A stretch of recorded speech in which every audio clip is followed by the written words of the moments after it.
দারিদ্র্য বিমোচনের লক্ষ্যে পিকেএসএফ এর প্রতিষ্ঠা হয় ১৯৯০ সালে। পূর্ণকালীন কর্মসংস্থানের সুযোগ সৃষ্টির জন্য অপেক্ষাকৃত বড় আকারের অর্থনৈতিক কর্মকাণ্ড পরিচালনা করতে সক্ষম এমন উদ্যোক্তাদের জন্য সুনির্দিষ্ট নীতিমালার আলোকে ক্ষুদ্র উদ্যোগ ঋণ কার্যক্রম শুরু করে ৯০ দশকের শেষ দিকে। তবে বিগত কয়েক বছর ধরে, বিশেষ করে ২০১০ সালের পর এক্ষেত্রে বিশেষ নজর দেওয়া হচ্ছে। বাড়ানো হচ্ছে প্রশিক্ষণ, অর্থায়ন, বাজারজাতকরণের সহায়তায় অধিকতর গুরুত্ব দেওয়া হচ্ছে।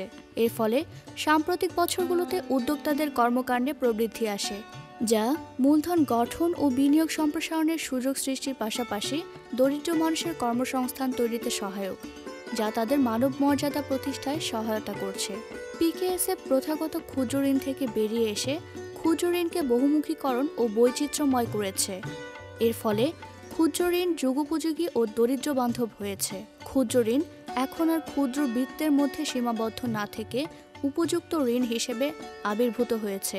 ক্ষুদ্র উদ্যোক্তাদের পণ্য সামগ্রীর মানোন্নয়ন ও ব্যবসায়িক উন্নতির জন্য বিভিন্ন পদক্ষেপ গ্রহণ করেছে পিকেএসএফ। প্রয়োজনীয় প্রশিক্ষণ, হাতে কলমে কারিগরি সহায়তা এবং ব্যবসায়িক পরিবেশ তৈরি করে বেকার ও দরিদ্র জনগোষ্ঠীকে কর্মে ফিরিয়ে আনার প্রচেষ্টা গ্রহণ করেছে পিকেএসএফ।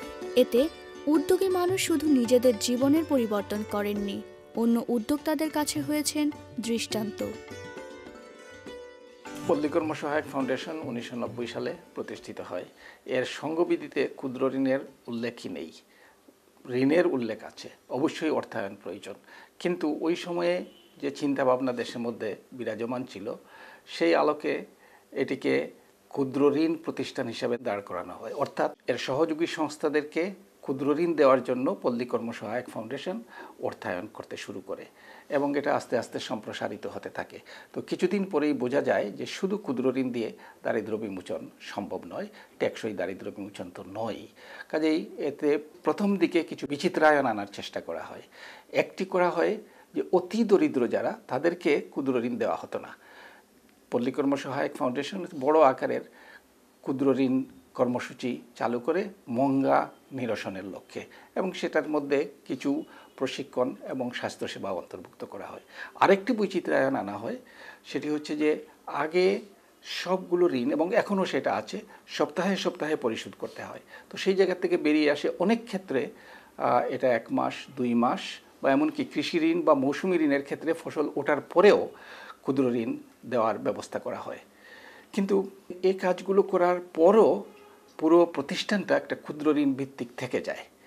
২০১০ সালে আমরা একটা বড় আকারের পরিবর্তন আনি, এবং সেটি হচ্ছে যে শিক্ষা, স্বাস্থ্য, প্রশিক্ষণ, অবকাঠামো, সামাজিক পুঁজি, জলবায়ু পরিবর্তনের অভিঘাত মোকাবেলা করার ব্যবস্থাকরণ ইত্যাদি অনেকগুলা অনুষঙ্গ নিয়ে একটা সমন্বিত উন্নয়ন প্রক্রিয়া শুরু করা হয়, যেটাকে আমরা পরিবার ভিত্তিক বলতে পারি। উন্নয়ন, প্রত্যেকটা পরিবারের একটা পরিকল্পনা তৈরি করা হয়, সেই পরিকল্পনা অনুযায়ী তাদের যা যা সহায়তা লাগে সেই সহায়তা দেওয়া হয়।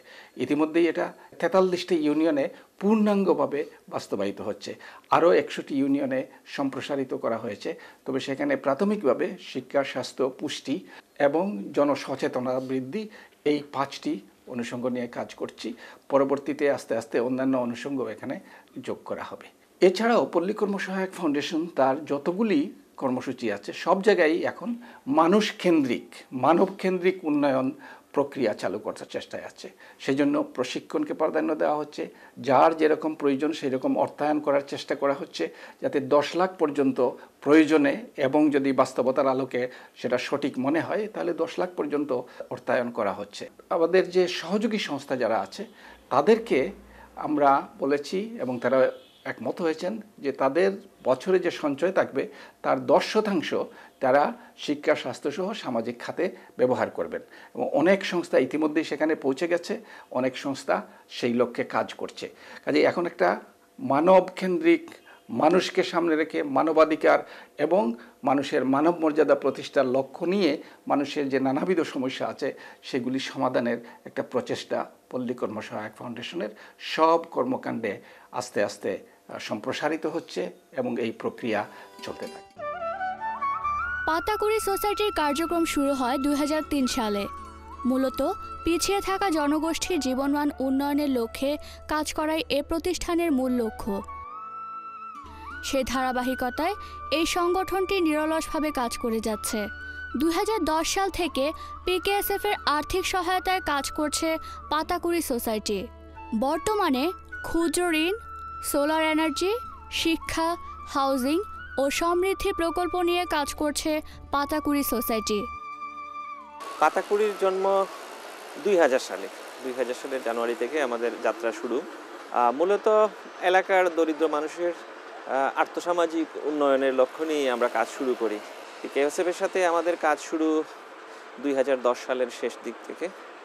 আমরা সমৃদ্ধি কাজ শুরু করেছি 2013 সাল থেকে। এর আওতায় আমরা যে শিক্ষা, স্বাস্থ্য, পরিবেশ, মানব সম্পদ উন্নয়ন, অবকাঠামো উন্নয়ন, নিরাপদ পানীয় জলের ব্যবস্থা এবং স্যানিটেশন এই কাজগুলো করছি।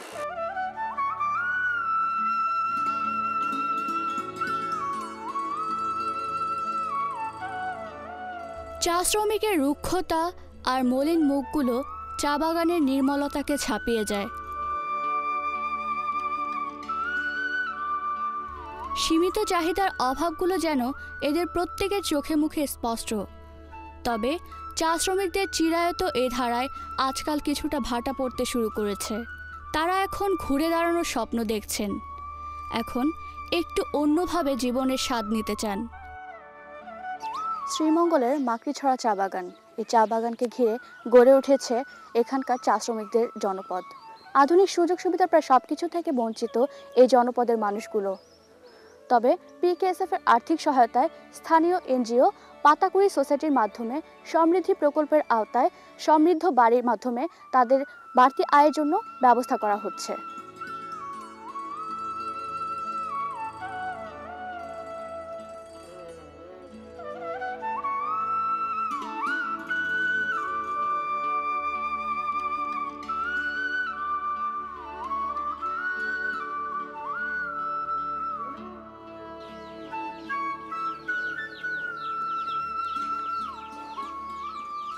ভারতী সাঁওতাল একজন স্থানীয় চা শ্রমিক।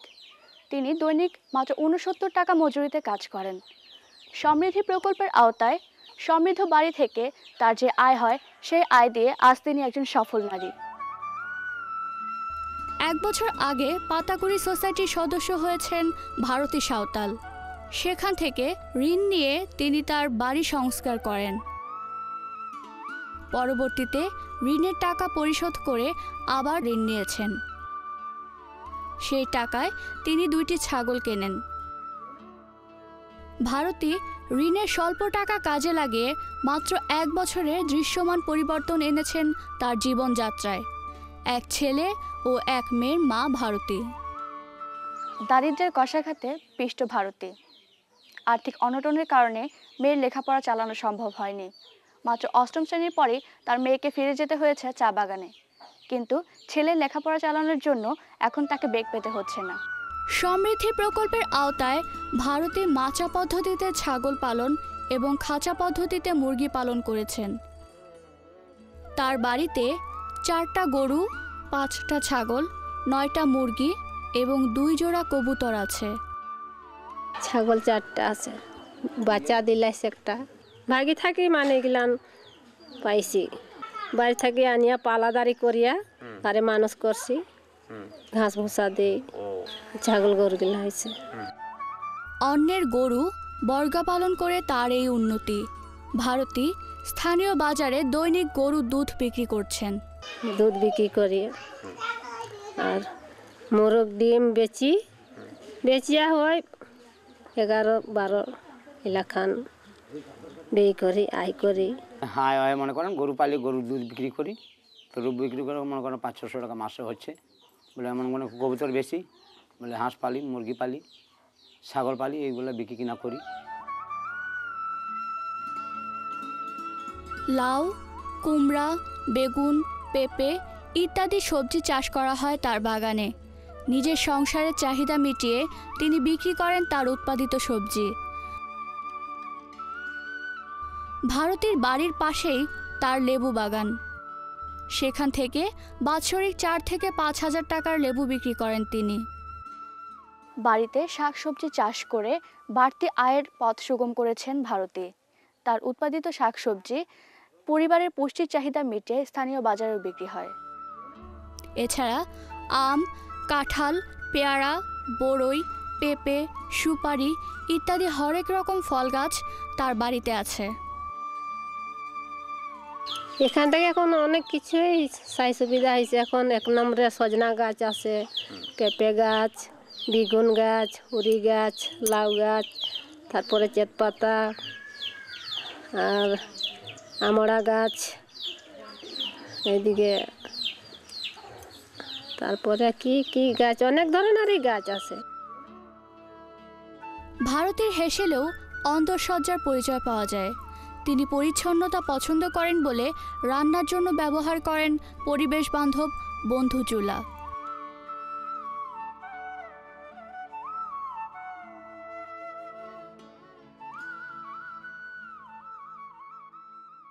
কর্মব্যস্ত জীবনেও ভারতের বাড়ির অন্তঃসজ্জার কোনো কমতি নেই। তার বাড়ির প্রতিটি কোণে বলে দেয় তার শৈল্পিক মনের পরিচয়। ভারতের বাড়িতে স্বাস্থ্যসম্মত স্যানিটেশন ব্যবস্থা থাকলেও বিশুদ্ধ পানির ব্যবস্থা নাই, তাই কিছুটা দূর থেকে খাবার পানি আনতে হয়।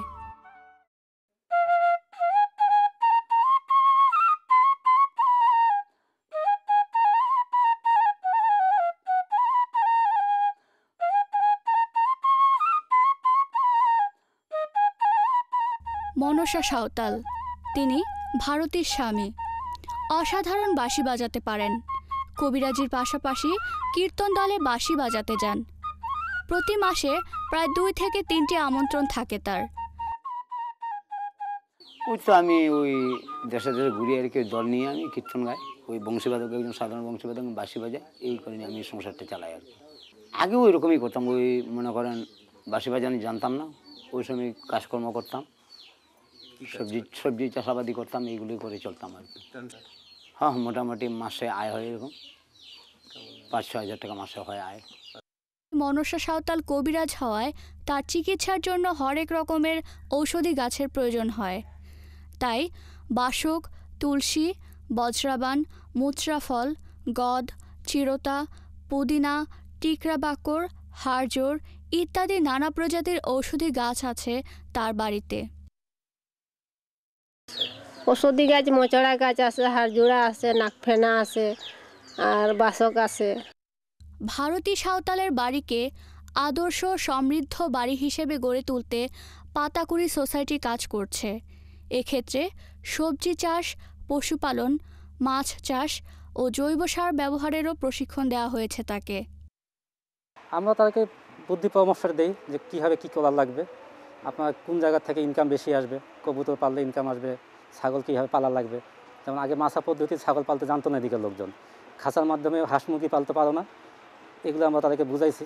তারপরে বন্ধু চুলা তাদেরকে বোঝানো হয়েছে যে বন্ধু চুলা খরচ কম হয়, পরিবেশের জন্য ভালো, এগুলো তাকে উদ্বুদ্ধ করছি আমরা, যার ফলে তারা এদিকে একটু আগ্রহী হয়েছে। এবং পাশাপাশি এখন দেখতেছে যে একটা সমৃদ্ধ বাড়ি থেকে ইনকাম আসতেছে, এই ইনকাম দেখে এখন পার্শ্ববর্তী লোকজন আরও উৎসাহিত হচ্ছে যে এই ধরনের বাড়ি করার জন্য আর কি।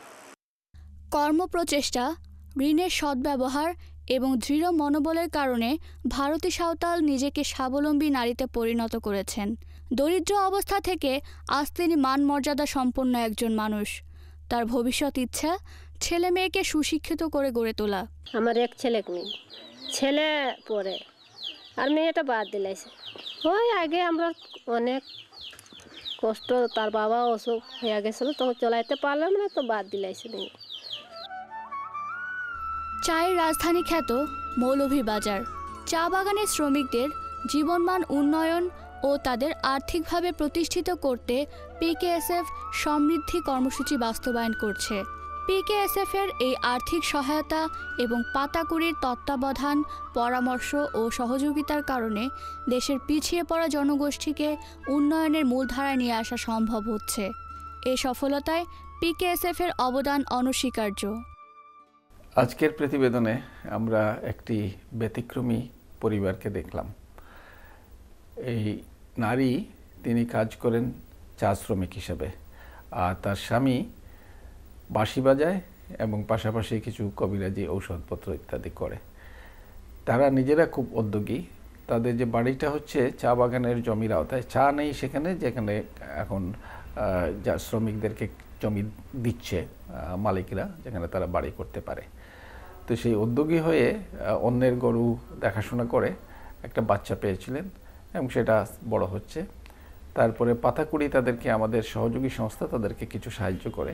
সেই সাহায্য এবং নিজের উদ্যোগ এবং আগের যে প্রচেষ্টা সব মিলিয়ে তাদের বাড়িটা এখন আমাদের সমৃদ্ধির আঙ্গিকে সুন্দর করে তারা সাজিয়েছেন।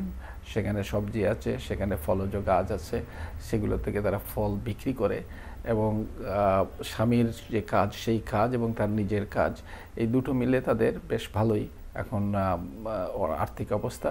ছেলে মেয়েদেরকে পড়াচ্ছে এবং এখনও যেহেতু চা শ্রমিক এবং সেখানে থাকতেই হয়, বাড়ি করতে দেওয়ার সুযোগ দেওয়া হয়েছে, সেজন্য চা শ্রমিক হিসাবেও এই নারী কাজ করছেন। কাজে তাদের যে খুব একটা সাংঘাতিক খারাপ অবস্থা থাকে সাধারণত চা শ্রমিকদের, এই জায়গায় আমরা দেখছি যে মালিকরাও তাদেরকে সুযোগ দিয়েছে, পাতাকুড়িও কিছুটা সহায়তা করেছে এবং নিজেদের উদ্যোগ, এই সবগুলো মিলে তারা এখন তাদের অবস্থাকে বেশ কিছু সুসংহত করতে পেরেছেন এবং ভবিষ্যতে তাদের আশা হচ্ছে তারা আরও এগিয়ে যাবেন এবং পাতাকুড়ি বা পল্লী কর্মসহায়ক ফাউন্ডেশন অবশ্যই যে সহায়তা তারা চান সেই সহায়তা দেবে। পিকেএসএফ প্রথাগত ঋণ কার্যক্রমের বাইরে এসে গ্রামীণ ও শহরাঞ্চলে মানুষের জীবনমান টেকসই উন্নয়নে প্রযুক্তি ব্যবহারের মাধ্যমে ও বিভিন্ন সময়ে কারিগরি প্রশিক্ষণ ও আর্থিক সহায়তা দিয়ে উদ্যোক্তা তৈরিতে সহায়তা করছে। তাদের এই প্রচেষ্টায় দেশের উদ্যোগী দরিদ্র মানুষগুলো আজ সফলতার মুখ দেখছেন। দরিদ্র মানুষগুলো দারিদ্র্যের বেড়াজাল থেকে বেরিয়ে এসে নিজেদেরকে যেন মান মর্যাদায় টেকসইভাবে প্রতিষ্ঠিত করতে পারে সেই প্রয়াস নিয়েছে পিকেএসএফ।